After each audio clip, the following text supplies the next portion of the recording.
Hello' everyone, কি খবৰ আপোনালোকৰ? আশা কৰোঁ সকলোৰে ভাল। আৰু মোৰ ভইচটো অকণমান চেঞ্জ হৈছে, মানে মোৰ গাটো বেয়া।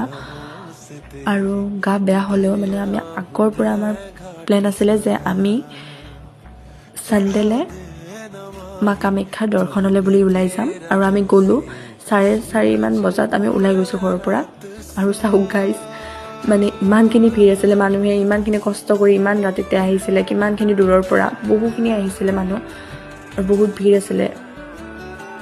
আৰু এতিয়া মানে জেনেৰেল লাইনৰ কাৰণেও বহুখিনি মানে ৰুল চেঞ্জ হৈছে, মানে কুপন ল'বলগীয়া হৈছে। আমি কুপনৰ বাবে ৱেইট কৰি মানে দিনটোৰ প্ৰায়ভাগ সময় তাতে গ'ল। তাৰপিছত মাৰ দৰ্শনলৈ বুলি সন্ধিয়া 5:30 বজাৰ মানে পিছতে আমি দৰ্শন হ'লোঁ। আৰু দৰ্শন হৈ পিনে গম নাপাওঁ, দিনটোৰ ভাগৰ কষ্ট গোটেইবোৰ গুচি গ'ল। আৰু আমি